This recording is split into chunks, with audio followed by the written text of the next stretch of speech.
selamat datang di Minawilo Podcast. Tempat dimana kita bisa ngobrol santai tapi menginspirasi bareng para kreator keren. Nah, jadi hari ini tuh ada yang spesial teman-teman. Mungkin di sini teman-teman ada yang suka menulis. Nah, sekarang tamu undangan kita ini adalah seorang penulis yang hebat, yang punya karya keren banget. Nah, mungkin langsung kita undang aja ya. Pada penasaran gak sih siapa? Pasti pada penasaran, jadi langsung kita undang aja. Halo. Oke, mungkin kan kita pernah dengar kata kata sayang, jadi mungkin kita boleh perkenalan diri dulu nih, nama, dari kampus mana, semester berapa. Halo. Boleh pakai biar ada suaranya terdengar. Hey, canggih. Halo, nama aku Naura. Mungkin kalau di kampus aku biasa dipanggil Encu. Aku kuliah di Universitas Komputer Indonesia, sekarang semester 3. Semester 3. Kenapa dia bisa milih Unikom? Jawaban jujur apa jawaban bohong? Dua-duanya boleh. Jawaban jujurnya gak keterima PTN. Oke. Jawaban lainnya karena disuruh mama kuliah. Oh, disuruh kuliah. Mungkin bisa langsung untuk mempersingkat waktu, bisa langsung ke pertanyaan. Ini Kak, langsung ke mulai aja ya. Kapan nih pertama kali kakak sadar kalau menulis itu passion kakak? Waktu SMP kelas 8. Wah, udah lumayan lama dong ya. Nah, dan ngomongin soal itu, apa sih yang pertama kalinya menginspirasi karena berani untuk menulis? Apakah ada tokoh favorit? Kalau tokoh favorit itu Bayu Permana. Dia tuh nulis buku Psikopat Boyfriend itu kalau nggak salah. Psikopat. Nah, waktu itu kebetulan kelas 8 itu dipilih buat jadi duta literasi di SMP. Nah, setiap yang masuk jadi keanggotaan duta literasi itu harus ngirimin narasi. Nah, kebetulan waktu itu aku buat cerita, diminta sama pembimbingnya untuk lanjut aja buat bikin cerita di web kayak gitu. Ya, menarik sih. Bisa diceritain nggak Kak sedikit tentang buku atau karya pertama kakak? Sedikit memalukan sebenarnya, karena ya itu fun fiksi dari anak SMP, ya anak SMP yang puber banget gitu, yang baru puber, jadi segala sesuatu jokes itu semuanya masuk. Jadi dari pembinanya juga bilang kayak, oh nggak apa-apa Naura, tuangin aja kan mumpung masih SMP gitu, katanya ditingkatin lagi aja dari baca terus penulisannya, jadi bebas aja itu mas, apa yang dipikirin dikeluarin di tulisan, jadi nggak ada kayak kita harus bikin chapter sampai segini, nggak ada, jadi itu mah pure anak SMP ngarang langsung diketik aja ditulis gitu. Oke, jadi untuk proses kamu menulis cerita itu biasanya mulai dari mana? Kalau proses mulai cerita sih kayak ngeliat kejadian unik nih. Jadi ceritanya itu lebih ke slice of life juga, kayak ini kejadiannya lucu, teman-teman pembaca harus tahu nih. Nah, aku ceritain juga di situ biar teman-teman tuh kayak, oh ini lucu nih, beneran kejadian atau enggak. Dari situ aku pasti tulisin kalau emang part ini tuh spesial gitu karena kejadian di hidup aku nyata gitu. Di filmnya bisa kerasa ya sama pembaca. Kakak pernah ngalamin writer's block nggak sih? Biasanya kakak tuh ngapain buat ngatasin si writer block? Kalau writer's block itu waktu itu sempat ambil hiatus, jadi milih untuk nggak beraktivitas untuk kepenulisan. Jadi di situ aku coba buat main sama teman-teman buat nyari inspirasi, terus juga jalan-jalan sampai ada momen dimana aku ngumumin bahwa aku bakalan lanjut nulis untuk buku yang tersebut. Berarti ngalihin pikiran dari penulisan itu. Biar nggak pusing-pusing banget sih, soalnya kalau misalnya kita terus tulis kan kayak capek, batin, hati, capek, tertekan, apalagi kayak teman-teman juga pada kayak ini kapan lanjut, dan juga sebuah tekanan buat aku gitu, jujur seperti itu. Tapi banyak juga berarti yang excited untuk menunggu ya Iya, ceritanya. syukurlah. Nah, selain itu pasti ada nggak sih tantangan dalam menulis? Menurut kamu tantangan terberatnya itu apa? Pemilihan kata. Pemilihan kata. Iya, itu susah banget karena kan imajinasi kita sebebas itu ya, tapi di saat kita harus nulis itu ada beberapa hal yang nggak bisa kita sebutin, kayak oh ini pelanggaran gitu kalau misalnya kita sebutin. Nah, mungkin itu yang sampai saat ini susah buat dikontrol, kayak aduh ini katanya cocok apa ya, padahal asik tuh kayak gini gitu kan. Kayak bercanda tuh kadang ada yang berlebihan. Nah, kita harus memfilter di situ sih. Itu yang paling menantang buat nulis sih. Nah, bisa buat bisa produktif itu gimana sih Kak caranya membangun kebiasaan menulis yang konsisten? Kalau aku kan bukan penulis yang konsisten ya, jadi gimana mood aja kalau misalnya mood. Cuman kalau misalnya untuk jadi konsisten, waktu itu kan dikejar target untuk publish kan. Akhirnya ya mau gak mau neken buat diri sendiri kayak ini harusnya nulis nih, soalnya ada orang yang bakalan nunggu cerita. Nah itu jadi ada tekanan dari pembina juga buat langsung nulis, terus dari teman-teman kayak supportnya itu juga penting, terus juga kemauan dari diri sendiri sih. Kalau misalnya kita cuma mau tapi nggak dilakuin ya ambiar. Oke. Kamu sebelum nulis tuh ada rutinitas gak atau ritual sebelum nulis tuh biasanya ngapain? Apakah bangun dulu atau sebelum tidur atau gimana gitu? Kayaknya boleh disebutin. Boleh. Boleh sedikit menjijikan. Apa tuh? Saya ada ritual di kamar mandi dulu, mengeluarkan hal-hal yang sudah tidak berguna di tubuh saya, jadi semua ekspresi masuk di situ dan itu benar-benar worth it. Oh iya. Tuh, apa sih itu namanya? Tips yang mungkin bagi beberapa orang bagus tapi mungkin agak terdengar aneh, Tapi membantu. Sangat membantu. Oke. Lanjut. Menurut kamu nih lebih penting mana dalam menulis, bakat atau latihan? bakat sih. Karena kalaupun misalnya kebanyakan latihan tapi nggak punya bakat, tetap aja tulisannya hasilnya bakalan jelek. Tapi kalau misalnya dia punya bakat, buat imajinasi dan sebagainya, kayaknya dia cocok. Mau segimanapun ceritanya absurd juga, kalau misalnya kita dapat feel-nya, itu kita pasti banyak banget yang baca.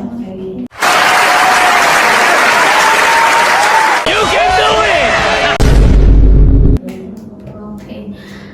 Nah, kalau dalam sebuah cerita, gimana sih cara kamu menentukan ending dari si cerita tersebut? Ending dari cerita pasti dari yang dia baca. Kalau misalnya yang baca kayak ini seru banget ceritanya, pasti harus ada ending. Harus ada ending. Harus ada ending. Harus ada yang meninggal. Harus ada yang meninggal, itu fix banget. Kalau misalnya alurnya udah kayak ini bosan banget, nah kita buat senang dulu aja karakter utamanya. Nanti pas udah tiba-tiba, pokoknya akhirnya harus sedih. Gak boleh ada cerita bahagia. Gak boleh. Kayak pantang banget ya endingnya. Pantang menyerah. Pantang. Itu tidak boleh. Oke. Nah kan setiap penulis itu ada punya ciri khas gaya nulisnya. Nah menurut kamu apa yang bikin tulisan kamu tuh punya ciri khas tersendiri? Kalau ciri khas, kalau misalnya baca di cerita aku itu ada beberapa percakapan, tapi itu dari stiker WhatsApp. Itu banyak kata-kata yang memang harus diedit. Harusnya kita cuma lihat gitu gambarnya kayak ini lucu, gambar Patrick gosong chef gitu.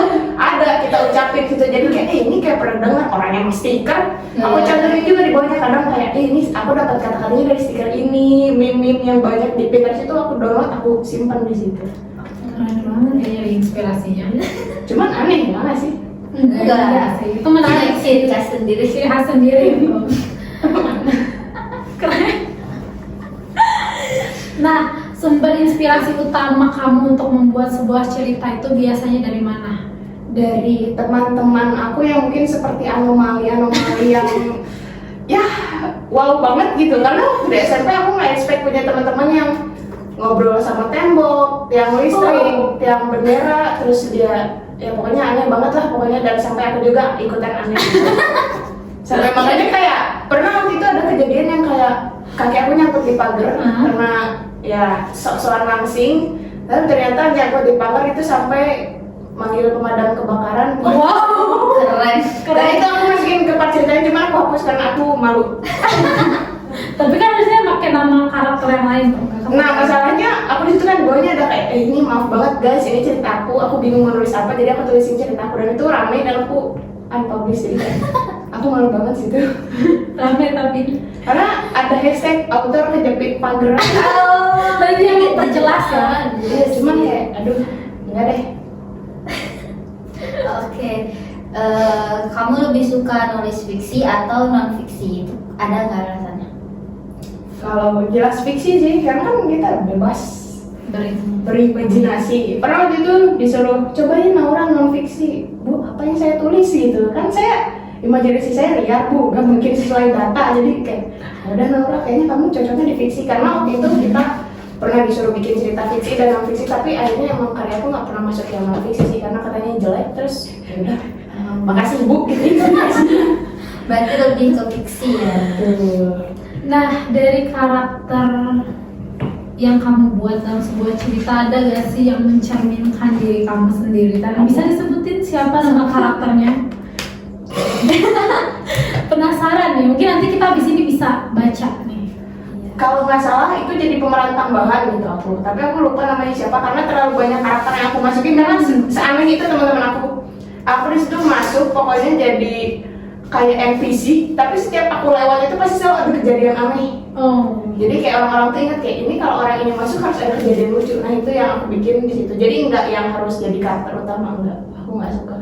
jadi buat pemanis saja ya? Iya, emang aku kan manis. Oh iya, betul itu. Ini kami. Oke, nah kalau pas nulis kamu tuh lebih suka bikin alur yang terstruktur atau biarin ide ngalir sendiri? Balik lagi sih idenya ngalir aja. Jadi kalau misalnya ceritanya nggak nyambung, karena kan kayak ini lanjutannya gimana ya? Lah nggak tahu, bebas aja gimana aku. Nah, makanya kadang ada yang pembaca yang bilang kayak, duh ini gimana sih autornya nggak becus katanya. Terus aku suka jawab, readers tinggal baca aja gitu. Nah sering sampai kayak gitu makanya kayak asik aja gitu ngobrol sama readersnya. Seperti itu. Nah, genre apa sih yang paling kamu suka untuk ditulis kira-kira?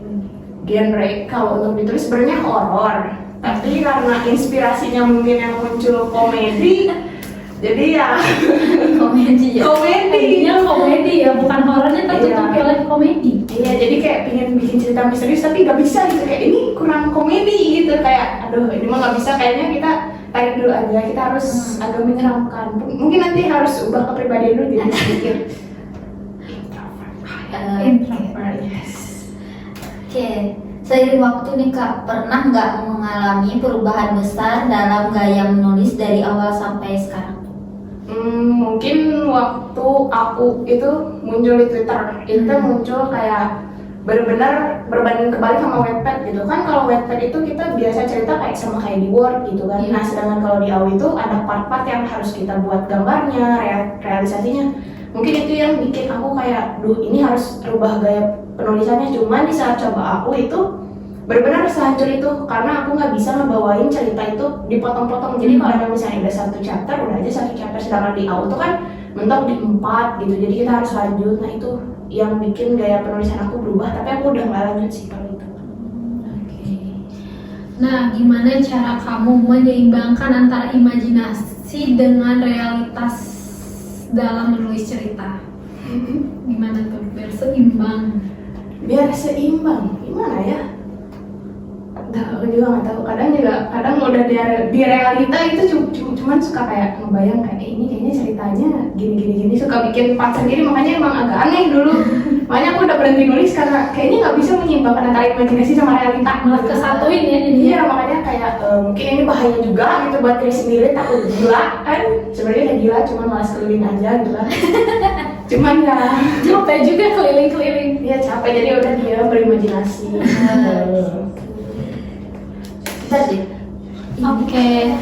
Aku pengen nanya nih, kalau ada kesempatan berkolaborasi sama penulis, kamu pengen berkolaborasi sama siapa nih? Kalau mau pinginnya sama Terelie ya, biar kayak wah dilirik langsung.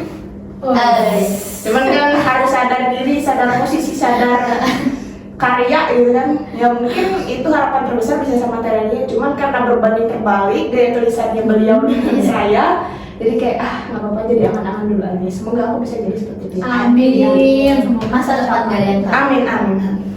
Oke, menurut kamu langkah pertama yang harus dilakukan seorang penulis itu apa?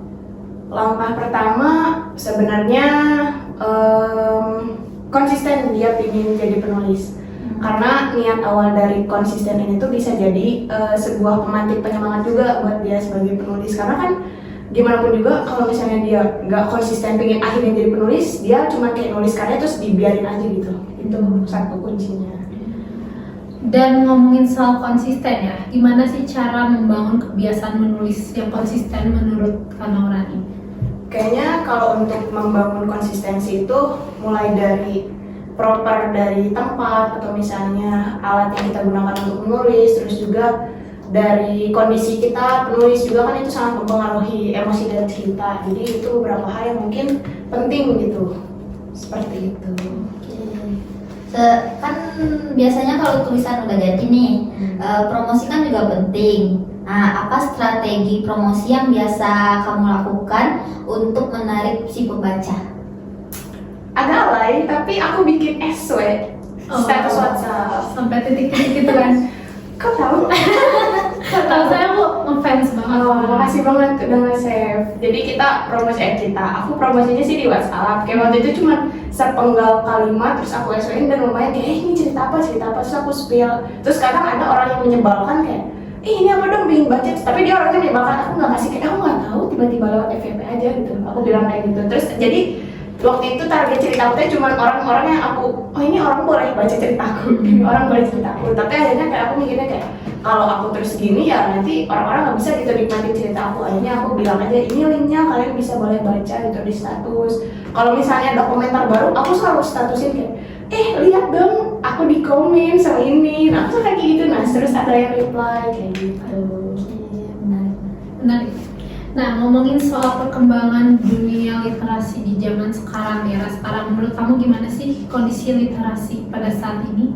Kalau melihat kondisi literasi untuk baca fiksi ini menurut aku masih tinggi ya, karena banyak juga teman-teman yang lebih menikmati baca secara online daripada buku. Itu juga dari teman-teman aku sih, aku juga melihatnya kalau emang misalnya secara menyeluruh kalau tentang literasi digital sekarang itu kurang, karena kadang ada juga yang cuma baca dari sinopsis atau cuma dari sepenggalnya yang langsung kayak mikir ini nggak asik gitu. Nah itu lebih jadi tantangan ke penulisnya, gimana caranya dia bisa ngebungkus ceritanya biar bisa dinikmati sama orang yang kayak ini sekali lihat menarik, oke gitu kita baca kayak gitu sih. Menurut kamu nih apa tantangan terbesar dalam menulis cerita di era sekarang? Tantangan terbesar itu adalah kalau sekarang ya itu pemilihan karakter juga untuk fanfiction ya. Itu kadang kan kita punya karakter ini ternyata nggak boleh kita pakai itu. Makanya sekarang itu kebanyakan fanfiction itu pakai artis-artis dari Korea atau dari luar, karena kadang ada juga cerita yang membawain itu fanfictionnya tuh cocoknya sama artis Indonesia ini loh. Nah cuman karena kita takutnya ada terjadi masalah, akhirnya banyak juga penulis yang kayak yaudah kita pakai karakter imajinasi aja. Jadi awalnya dulu kita sering nampilin visual nih kayak gini orangnya, itu kan bisa kebayang itu yang membaca tuh. Cuman akhir-akhir sekarang aku sharing juga kalian gimana lanjut. Ada yang sampai nggak lanjut nulis karena pernah waktu itu ceritanya dihujat gara-gara karakternya. Makanya sekarang kita mulai berhati-hati buat pemilihan karakter kayak gitu sih. Berarti dalam si karakternya ya? Iya, dari karakter terus visualisasi itu juga jadi sebuah tantangan juga buat penulis kalau sekarang. Nah, mungkin selama menulis Kak Naurani pernah mendapatkan kritik yang kurang baik tuh. Gimana cara Kak Naurani menyikapi kritik tersebut? Dikritik ya? Mungkin agak unik, tapi gimana ya? Kalau orang yang kritik aku suka yang kayak lihat ini dia kritik apa ya? Aku nggak ngerasa dikritik gitu. Cuman kalau misalnya dia nggak kritik dari gaya penulisan, aku suka langsung kayak, kayaknya aku coba ganti deh. Tapi di saat aku ganti itu cuma cocok sama satu orang, 9 orang lagi enggak. Makanya aku nggak terlalu ambil pusing gitu. Kecuali kalau misalnya udah ada 60 orang buat komen kayak ini nggak cocok, ini baru aku ubah. Jadi aku nggak orang yang benar-benar menghadapi kritikan, dipikir ini gimana ya kritikan, aku dihujat, aku jadi public enemy gitu. Tapi santai. Lagi semua penulis juga punya gayanya masing-masing, punya ciri khasnya masing-masing. Jadi kayak santai. Cuman kalau emang misalnya isi tulisannya udah menghujat salah satu pihak ya, mungkin itu patut dipertanyakan juga. Jadi jangan terlalu dipikirin banget ya.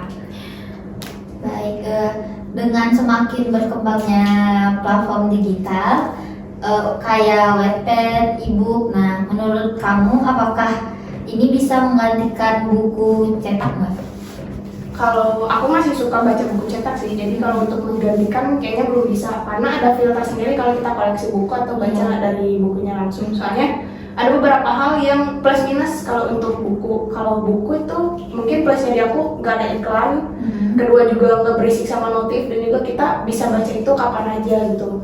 Maksudnya kayak dalam kondisi kayak kita nggak mau dulu pegang HP, gadget itu mampu. Cuman kalau misalnya minusnya itu ya ribet, dibawa kemana-mana. Kalau misalnya untuk dari gadget sendiri itu kan pertama pop-up iklan, terus kita bakalan gampang ke distract, terus juga ada beberapa hal yang kurang nyaman kalau baca di handphone gitu. Terus tapi plusnya itu dia bisa kemana-mana kita bawa gitu, dan ceritanya itu lebih banyak kita bisa cari gitu daripada kita harus ambil satu-satu dari buku. Jadi sebenarnya plus minus dari orangnya yang suka baca buku atau langsung dari handphone. Nah, aku pengen nanya nih, sekarang ada nggak sih tulisan yang lagi kalian lagi kerjain? Ada. Apa tuh judulnya? Boleh kali di-spill ke para penonton? Judulnya itu Change. Kesempatan. Ya itu. Tentang apa tuh? Jadi sebenarnya itu tulisan yang udah benar-benar itu dikonsep sama aku. Jadi tulisannya itu nyeritain soal kuliah aku, soal ini pertama kali aku bikin diri aku jadi karakter utama di situ. Jadi kayak aku menceritakan, tapi aku kayaknya orang ketiga serba tahu di situ. Jadi tetap karakternya nggak murni dari aku. Itu sebenarnya ngisahin tentang betapa serunya kuliah, betapa hektiknya kuliah, dan ada genre romantis, tapi kayaknya itu nanti ada yang meninggal. Udah di-spill ya? Udah masih ada yang meninggal, guys. Udah masih ada yang Karena meninggal. nggak mungkin nggak meninggal kalau diceritakan orang. Iya, nggak mungkin nggak meninggal, harus minimal ada satu lah yang meninggal. Maksudnya in good way gitu, kayak misalnya kita ngasih penyesalan buat main karakternya kan kayak udah durhaka. Oh, kan. berarti yang durhaka siapa nih kira-kira? Aduh, kayaknya itu masih misteri. Tolong dong, jangan dulu di-spill semua. Dipancing. Oke, terakhir nih Kak, harapan Kakak untuk dunia kepenulisan di masa depan. Harapannya semoga penulis-penulis makin dilindungi dan juga mungkin dikasih kebebasan untuk menulis, karena gimana pun juga inspirasi atau apa yang udah kita tuangkan itu udah benar-benar kayak itu orang-orang harus tahu gitu, karya atau misalnya hasil dari apa yang udah aku pikirin gitu. Teman-teman harus tahu POV dari aku seperti apa, biar kalian tuh punya pandangan lah gitu untuk sebenarnya tuh hal ini tuh seperti apa kayak gitu. Soalnya mungkin ada beberapa pihak atau misalnya ada beberapa instansi yang memang kayak membatasi penulis ini penjahat gitu. Kadang kita juga dianggap sebagai penjahat karena membocorkan suatu hal lah, atau membawa isu dan sebagainya. Mungkin itu sih, semoga penulis-penulis yang ada di masa depan atau nanti sekarang yang sedang menggarap atau nanti pun kedepannya semoga bisa lebih kuat, lebih mantap, lebih oke, lebih canggih. Asik. Nah, ada nggak sih pesan atau saran dari Kak Norani untuk orang yang masih takut untuk mulai menulis? Jangan takut untuk menulis, teman-teman. Tulis aja, mau ceritanya ancur-ancuran, mau ceritanya gimana, itu kan hasil dari pikiran kamu. Karena nggak semua pikiran orang itu sama rata. Jadi siapa tahu imajinasi kamu bisa menginspirasi orang lain. Seperti Keren itu. banget ya sih. Jadi Tamu ini kita hari ini. Mungkin nanti kita bisa undang lagi untuk di podcast selanjutnya. masih Kayak soal seru banget, kayak ini waktu udah ini tapi kayak masih kurang sebenarnya. Tapi kita harus udah pamit undur diri ya. Tapi aku mau nanya satu. nggak boleh. Oh, boleh. Judul ceritanya apa aja? Kalau yang dipublish Udah berapa nih maksudnya cerita yang dipublish atau di draft gitu? kalau dipublish itu sempat ada 3, tapi sekarang yang dipublish cuma 1. Oh, kenapa tuh? Karena itu percetakan, kan waktu itu aku harus cetak buku buat dikirim narasi ke sekolah. Nah itu sekolah nggak ngizinin ceritanya buat dipublish lagi. Jadi biar ada yang cetak aja. Yes. Oh keren ya, ada yang dicetak. Apa Tuh judulnya? Lo spill. Kalau yang dicetak itu Devara. Devara. Kalau yang masih dipublish itu ini judulnya kocak banget. Itu anak SMP yang nulisnya Gak bawa kan? Itu My boyfriend is president. Oh yes. Pacarnya itu presiden. Wow. Enggak, dan itu bukan presiden Republik Indonesia ya, tolong jangan salah paham ya. Mahasiswa. Bukan. Aku nggak sebutin ya. Aku nggak sebutin ya. Maaf teman-teman. Presiden maksudnya kayak dia orang kaya. Oh, oke. Berarti di balik kata presiden itu ada arti. Ada artinya, bukan presiden RI, bukan presiden yang lain. Mohon maaf, teman-teman. Udah diklarifikasi. Nah, mungkin boleh di-spill nggak sih akun yang biasanya dipakai untuk nulis nama webpad-nya? Mungkin biar mereka tuh tahu nyarinya mana. Soalnya Mancing kan. Nacena. apa? Nacena. Oh, mungkin nanti bisa ditulis di deskripsi. Iya benar. Oh, harus ditulis. Boleh dong. Gue kirain itu misteri, jadi mereka cari sendiri gitu. Oh, pengen dicari ya? Bisa sendiri kan, kalau nggak ketemu gitu nggak apa-apa. Tapi nggak apa-apa kalau ketemu baca aja. Terima kasih, Ols. Oke, lanjut. Wah seru banget nih ya Kak ngobrol hari ini, banyak banget insight menarik tentang dunia kepenulisan.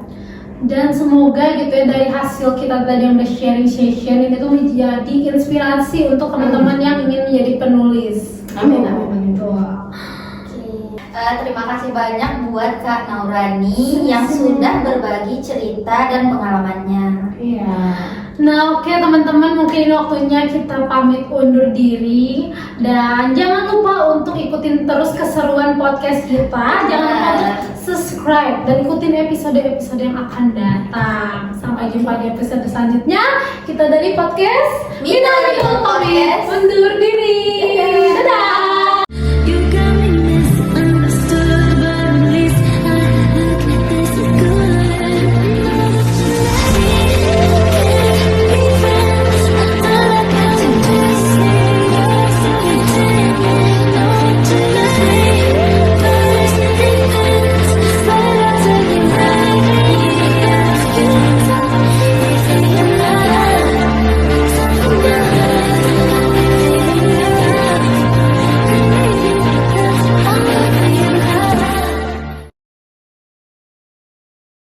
Behind the scene.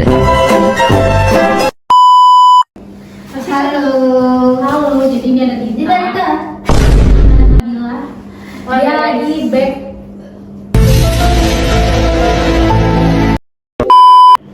Selamat datang di Mina Minul Podcast. Jadi di sini kita bakal ngobrol sama salah satu penulis hebat yang udah kita undang. Kita bisa sharing session ya Kak untuk tentang kepenulisan. Iya kayak gitu. Oke. Kita di sini bakal bikin podcast. Minum-minum podcast jangan lupa Jangan lupa nonton subscribe. ya nanti di YouTube kita.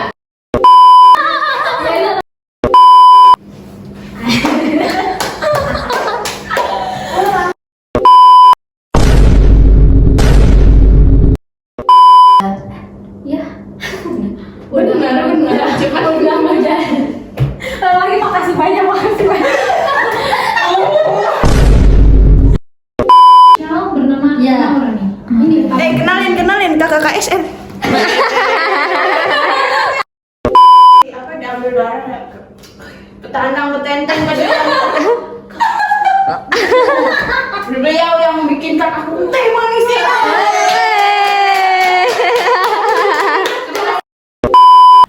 Yuk. Halo guys, kita kedatangan tamu hari ini bernama Naurani.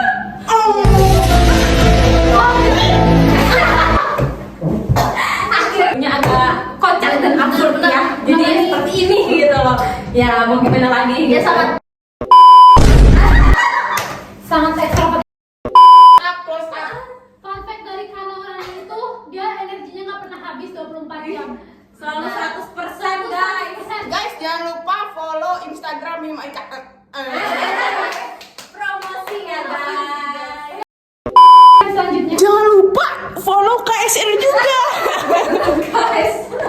Benar. KSR penting untuk kesehatan kalian semua. Jangan lupa donor darah. Itu bukan presiden Republik Indonesia ya, tolong jangan salah paham. mahasiswa. Bukan. Aku nggak sebutin ya, aku nggak sebutin. Ya, maaf teman-teman. Presiden maksudnya kayak dia orang kaya. gitu. Oh, oke, berarti di balik kata presiden itu ada arti. Ada artinya, bukan presiden RI, bukan presiden yang lain. Mohon maaf, teman-teman. Nyarinya mana? Soalnya Mancing kan. ini bisa masuk di hasil kan tadi. Untuk ikutin terus keseruan podcast kita, jangan lupa untuk subscribe dan ikutin episode-episode yang akan datang. Sampai jumpa di episode selanjutnya. Kita dari podcast Mina Minul Podcast. undur diri.